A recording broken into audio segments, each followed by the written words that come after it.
Good afternoon student. आपण मागच्या तासाला अर्थ gravitational force, Newton's universal law of gravitation and uniform circular motion that is centripetal force हे point पाहिलेले आहेत. आज आपण अर्थ ग्रॅव्हिटेशनल ॲक्सलरेशन हा पॉईंट पाहणार आहोत. The earth exerts gravitational force on an object near it. म्हणजे ग्रॅव्हिटेशनल फोर्स आहे तो काय आहे? Object near it. According to Newton second law of motion, a force acting on a body result in its acceleration. न्यूटनचा second law काय सांगतोय तर force acting on a body, force म्हणजे तुमचा जो बल आहे तो ॲक्ट करतो in a body, result in its acceleration. त्यावेळी तिथं काय तयार होते तर acceleration. Thus, the gravitational force due to the earth on a body result in its acceleration. This is called acceleration due to gravity and it denoted by d. आणि तिथे काय तयार होते तर ॲक्सेलेशन ड्यू टू ग्रॅव्हिटी, एक gravitational force जसं म्हणतो तसं तिथं ग्रॅव्हिटी तयार होते आणि ते डिनोटेड बाय जी. आपण ती कशाने दाखवतो तर जीन. Acceleration is a vector quantity. ती कशी आहे? Vector quantity. तुमची व्हेलॉसिटी सुद्धा व्हेक्टर क्वांटिटी होती. व्हेक्टर क्वांटिटी म्हणजे सदिश राशी जी की तुम्हाला कुठेही उपलब्ध होऊ शकते. As the gravitational force on any object due to the earth is directed toward the centre of the earth.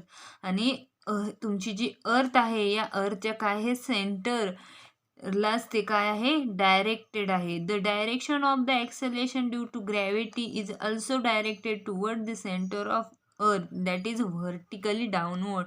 म्हणजे पृथ्वीपासून एखादा पदार्थ खाली पडतोय, जसं की आपण न्यूटनच्या फर्स्ट लॉमध्ये बघितले, जे झाडावरून ॲपल पडणार आहेत ते कसे आहेत तर in vertical direction. Value of the surface of the earth. तर थिंक अबाउट इट आहे. What would happen if there were no gravity. जर ग्रॅव्हिटीज नसती तर काय झालं असतं? What would happens it the value of g was a twice as a large. का आहे g was a twice? Nothing any object were go far from the surface of the अर्थ.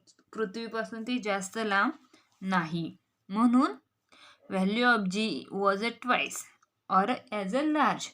Value of g on the surface of the earth. आता जीची value काढायची. We can calculate the value of g by using Newton's universally law of gravitational for the object of mass m situated at the distance r from the center of the earth. The law of gravitational. मग ग्रॅव्हिटेशनलचा law काय आहे?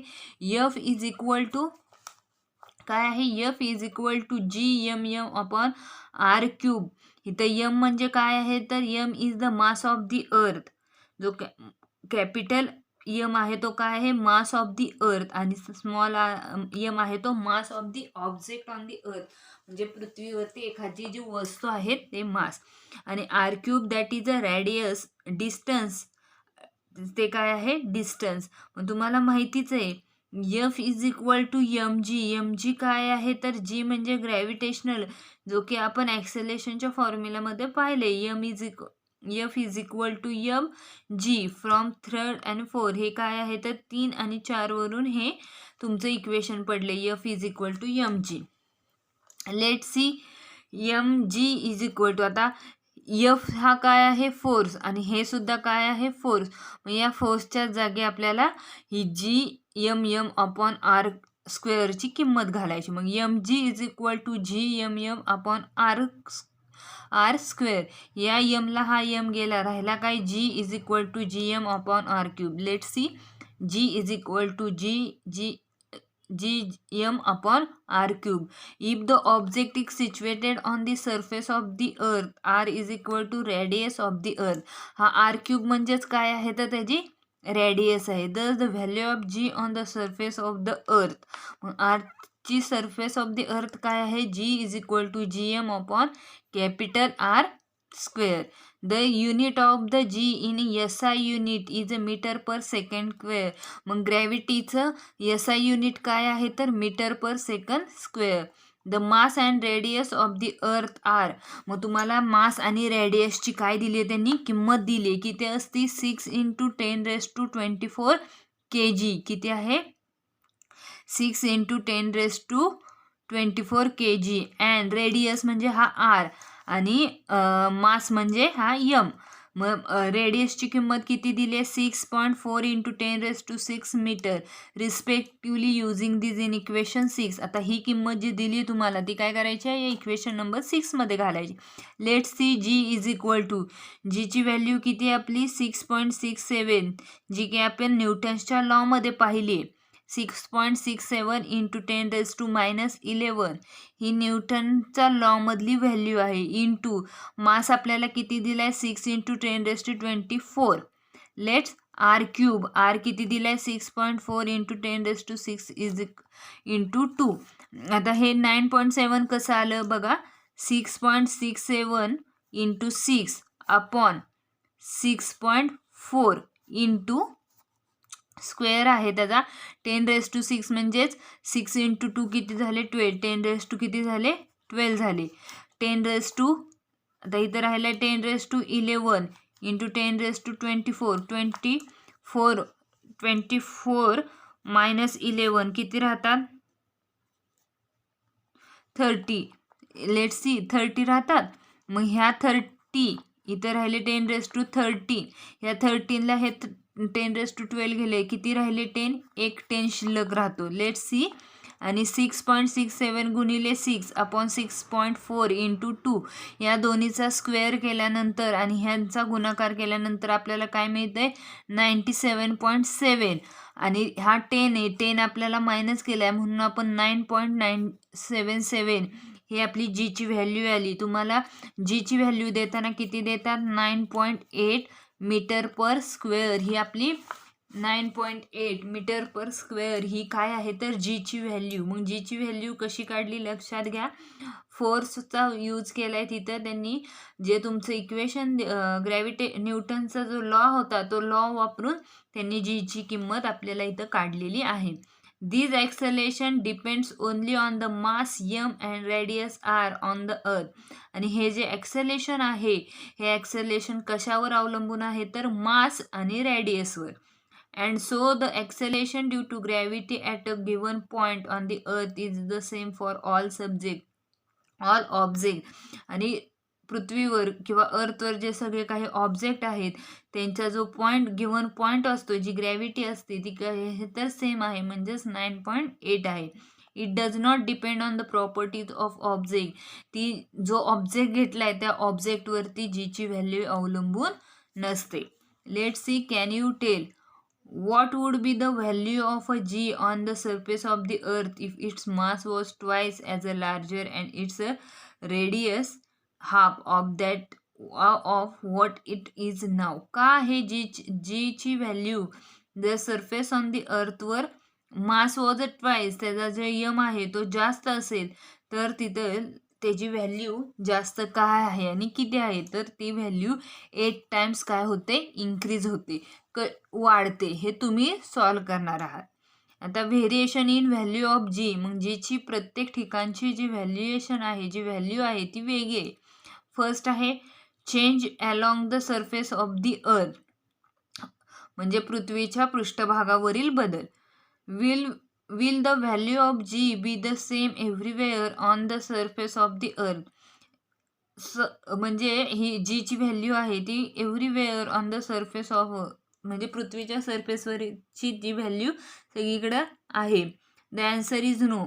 सारखी आहे का, नाही. The reason is that the shape of earth is not exactly spherical and so the distance of a point on the surface of the earth from its centre differs. म्हणजे जी तुमचा अर्थ आहे ह्या अर्थचा जो शेप आहे तो प्रत्येक ठिकाणी स्पेरिकल नाही किंवा एकसारखा नाही. Somewhat from place to place, प्रत्येक ठिकाणी काय आहे तो डिफरंट आहे. ड्यू टू इट्स रोटेशन, ती फिरत असताना. The earth bulges at a equator and it a flatter at the poles. म्हणजे तिथं तुमच्या ही ज्यावेळी हा अर्थ आहे, हा अर्थ ज्यावेळेस रोटेट होत असतो तेव्हा तिथं काय तयार होतो, तर इक्वेटर तयार होतो. आणि हा इक्वेटर तयार झाल्यानंतर ही अर्थ काय होते, ब्लग्स होते, म्हणजे ती फुगते. आणि फुगल्यानंतर तिथं इक्वेटर म्हणजे तुमचा विषुववृत्त तयार होतो. आणि प्लॅटर ॲट द पोल्स, आणि तिथं वेगवेगळे पोल्स तयार होतात, जी की आपण डायग्राम बघितलेली, नॉर्थ पोल, साऊथ पोल अशी. Its radius is the largest at the equator, at the smallest at this pole. आणि हे जे दोन पोल तयार झालेत आणि हा तुमचा जो इक्वेटर आहे, या इक्वेटरपेक्षा ही जी तुमची रेडियस आहे ती कशी आहे, कमी आहे. The value of g is the highest, सगळ्यात जास्त जीची व्हॅल्यू किती आहे, तर 9.832 metres per second square. At the poles, म्हणजे या पोल्स पर्यंत जीची व्हॅल्यू इन्क्रीज आहे किंवा वाढलेली आहे. आणि decrease slowly with a decreasing latitude. आणि ज्यावेळी हा अर्थ ज्यावेळी रोटेशन होत असतं त्यावेळी जो त्याची रेडियस आहे ती ज्यावेळी डिक्रीज होते, कमी होते, त्यावेळी त्याचं लॅटिट्यूड वाढतं. It is the lowest of 9.78 metre square at the equator. आणि इक्वेटरमुळे त्याची व्हॅल्यू 9.7 अशी पडते. सेकंड पॉईंट आहे change with a height. As we go above the earth's surface, the value of r is equation increase and the value of g decrease.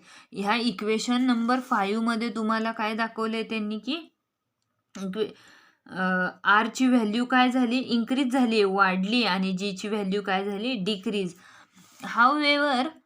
However, the decrease is rather small for heights which are small in a compression of the earth radius. मग तुम्हाला असे वाटते का की ज्यावेळी पृथ्वीवरती जे वेगवेगळे हाईट्स आहेत त्या हाईट स्मॉल आहेत, rather than small in a compression on the अर्थ रेडियस, म्हणजे रेडियसपेक्षा जी त्याची हाईट आहे ती कमी आहे का? For example, remember that the radius of the earth is 6400 kilometre. समजा जर रेडियस ऑफ पृथ्वीची त्रिज्या रेडियस जर 664 किलोमीटर आहे. If any aeroplane is flying at a height 10 kilometre above the surface of the earth, त्यावेळी जे एरोप्लेन फ्लाय करणारे, उडणारे, त्यावेळी ते height 10 kilometre above the surface of the अर्थपासून ते 10 किलोमीटर उंच उडणारे. It distance from the earth surface changes from 6,400 kilometer to 6,410 kilometer, and the change is the value of g due to it negligible. म्हणजेच तिथं काय होतंय, ज्यावेळी ते एरोप्लेन फ्लाय होतो, उडतो, त्यावेळी त्याची हाईट ही वेगळी असते आणि तिथेच जीची व्हॅल्यू सुद्धा कशी असते, निग्लेजिबल असते. On the other hand, when we consider an artificial satellite orbiting the Earth, we have to take into account the change if the value of g due to the large change in the distance of the satellite from the center of the Earth. Some typical heights and values g in are given. मग त्यातल्याच आपल्याला काही values दिलेल्या आहेत बघा. Place दिलाय, surface of the अर्थ, average surface of the अर्थ म्हणजे कुठला, अर्थचा सरफेस, खालचा भाग, त्याची हाईट 0 किलोमीटर आहे. हा तुमचा सरफेस आहे, याची हाईट किती आहे, 0. आणि त्याची ग्रॅव्हिटेशनल पॉवर किती आहे, तर 9.8 metre per second square. Mount Everest, मोठमोठे जे माउंट एव्हरेस्ट आहे त्याची हाईट आहे 8.8 किलोमीटर आणि त्याची व्हॅल्यू आहे 9.8. Maximum height reached by manmade balloon, आणि माणसाने बनवलेले जे फुगे आहेत, जे बलून आहेत, त्याची हाईट आहे 36.6 किलोमीटर, 36.6 किलोमीटर. आणि त्याची जीची व्हॅल्यू आहे 9.77. Height of a typical weather satellite. Weather satellite म्हणजे आजूबाजूचं जे सॅटेलाइट आहे, जे कम्युनिकेशन साधण्याचं साधन किंवा जी आर्टिफिशियल सॅटेलाइट आपण म्हणतो त्याप्रमाणची जी सॅटेलाइट आहे तिचं हाईट आहे 400 किलोमीटर आणि ग्रॅव्हिटी आहे तिची 8.7 metre per second square. Height of a communication satellite.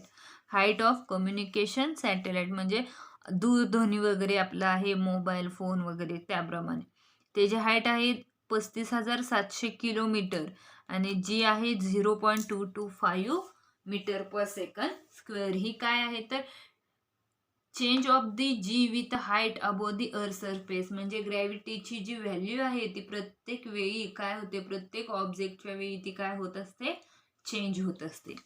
पुढचा पॉइंट आहे चेंज विथ डेप्थ.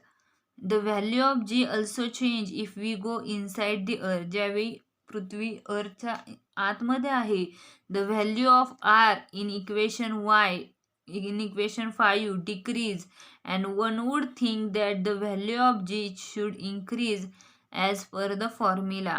इक्वेशन 5 मध्ये आर ची व्हॅल्यू ही तुम्हाला काय झालेली दाखवली, डिक्रीज, कमी झालेली दाखवली. would think that the value of g should increase as per formula, पण फॉर्म्युल्यानुसार g ची व्हॅल्यू काय झाली, वाढली. However, the part of the earth which contribute towards the gravitational force felt by the object also decrease, which means that the value of m to be used in equation 5 also decrease. As compare result of change in r and m, the value of g decrease as go deep inside the earth. आणि पृथ्वीच्या आतमध्ये जी ची value आहे ती काय होते तर decrease होते, कमी होत आहे. लेट्स सी पुढचा पॉइंट आहे मास अँड वेट. डिफरन्स लिहिला येऊ शकतो mass and weight. Very important question आहे. Mass is a amount of a matter present in the object. एखाद्या ऑब्जेक्ट मधलं मास म्हणजे त्याचं वस्तुमान हे कसं आहे तर matter present, amount of a matter म्हणजे एक परफेक्ट शेप मध्ये आहे. The SI unit of mass is a KG. मासचं युनिट काय आहे तर KG. Mass is a scalar quantity, म्हणजे ती काय आहे, स्कॅलर क्वांटिटी आहे, भरपूर अशी क्वांटिटी आहे. Its value is a same everywhere. प्रत्येक ठिकाणी त्याची व्हॅल्यू काय आहे, सेम आहे, सारखीच आहे. Its value does not change even when we go to another planet. आणि ते जे मास आहे ते एका ठिकाणाहून दुसऱ्या ठिकाणी गेलं तरी त्याच्या व्हॅल्यूमध्ये चेंज होत नाही. According to Newton's first law, it is a measure of the inertia of an object. Higher the mass higher in the inertia. आणि मेजरमेंट ऑफ न्यूटनचा फर्स्ट लॉ इथं काय सांगतो तर measurement of inertia of an object. एखाद्या ऑब्जेक्टचं जो inertia आहे तिथं higher the mass and higher the inertia present आहे. Let's see weight. The weight of an object is defined as the force with which the earth attracts the object. बघा mass कसा आहे, mass is the amount of matter present in object. Weight कसं आहे, the weight of an object is defined as the force with the earth attracts the object. एखादं object काय करतं, अर्थला attract करून घेतं ज्यावेळी त्यावर काय पडतं, force. The force F on an object of mass m on the surface of the earth can be written using equation 4. Equation 4 मध्ये तुम्हाला weight is equal to force is equal to mg. g म्हणजे gravity, m म्हणजे मास. Let see mg ची तुम्हाला mची जी काय value आहे ती तुम्हाला माहिती आहे. G is equal to force म्हणजे gravity is equal to gm upon r square. हे त्याचं काय आहे तर व्हॅल्यू आहे. Weight being a force its a SI unit is a newton. आणि वेटचं एसआय युनिट काय आहे, न्यूटन. आणि मासचं एसआय युनिट आहे kg. Also we weight being a force is a vector quantity. ती कसली क्वांटिटी, व्हेक्टर. आणि मास कसली, scalar. and its direction is towards the center of the earth. as the value of g is not same everywhere. आणि ही g ची value प्रत्येक वेळी सारखी नाही. the height of an object change from place to place through its mass is a constant everywhere. पण ज्या प्रत्येक वेळी ऑब्जेक्ट चेंज होतो पण त्याचा जो मास आहे, त्याचं जे वस्तुमान आहे ते चेंज होत नाही. त्यानंतरचा पॉइंट आहे तुमचा जे एक्झाम्पल आहेत ते आपण नंतरच्या तासाला बघूया. डू यू नो, तुम्हाला माहितीच असेल ग्रॅव्हिटेशनल वेव्ज कसे असतात. Waves are created on the surface of water when we drop a some stone into it. म्हणजे काय सांगितले त्यांनी की वेव्ज आहे तुमचे is created in surface of water when we drop a stone into. हे सरफेसमध्ये पाणी आहे, इथं स्टोन दगड आहे आणि त्यावर होणारा जो तुमचा ग्रॅव्हिटेशनल वेव्ज आहे, जे आवाजाचे ध्वनी आहेत ते कसे must have seen waves generated on a string when the both its end are held in a hand and it is shaken. आणि त्यावेळी ते काय करतो आपण शेक करतो and held in a hand and it is shaken. हाताला काय करतो असतो लावत असतो. Light is also type of wave called electromagnetic wave. आणि लाईट ही काय आहे तर इलेक्ट्रोमॅग्नेटिक वेव्ह आहे. Gamma rays, X rays, ultraviolet rays, uniform rays, microwave आणि radio waves are different types of electromagnetic waves. Right the types of electromagnetic waves. त्यामध्ये कोणकोणते electromagnetic waves आहेत तर ही त्याची नावं आहेत. Gravitational waves are a very different type of waves. They have been called the waves on the fabric or space-time. Einstein predicted their existence in 1916. These waves are very weak and it is very difficult to detect them. आणि हे जे तुमचे waves आहेत ते कसे होते very weak म्हणजे खूप कमजोर होते आणि it is a very difficult आणि ते खूप अवघडही होते टू डिटेक्ट देम शोधण्यासाठी. Scientist have considered extremely sensitive instruments to detect the gravitational waves emitted by astronomical source. आणि त्यावेळेसच तिथं काय आहे तर ॲस्ट्रॉनॉमिकल सोर्स तयार आहेत. Among these LIGO laser interferometric gravitational wave observe is the prominent one. Exactly after 100 years of their prediction, scientists detected this was coming from an astronomical source. Indian scientists have contributed significantly in the country. The discovery was opened a new path to obtain information about the universe. आणि जे laser इंट्राफेरोमेट्रिक gravitational जो wave आहे त्या काय केलाय promote केलाय. मुख्य असा एक प्रकल्प तयार केलाय exactly after 100 years of their predictions. आणि 100 वर्षापूर्वीचं जे प्रेडिकेशन होतं scientist detected these waves coming from an astronomical source. त्यावेळी तिथे ॲस्ट्रॉनॉमिकल सोर्स काय झालाय तर तयार झालाय. त्यानंतरचा जो पॉइंट आहे फ्री फॉल आणि एस्केप व्हेलॉसिटी आणि पोटेन्शियल एनर्जी. हे 2-3 पॉइंट आपण उद्याच्या तासाला बघूया. आज सांगितलेले प्रश्न can you tell, think about it, 2 think about it आहेत आणि कॅन यू टेल आहे पेज नंबर 8 आणि 9 वरती आहे. हे दोन्हीही पॉइंट लिहिणार आहात. दोन्हीही एक्झाम्पल सॉल्व करणार आहात. त्यानंतर जीची व्हॅल्यू कशी काढतात हेही नोटबुकमध्ये लिहून घेणार आहात. आणि राहिलेला पॉइंट आपण उद्याच्या तासाला बघूया. थँक्यू.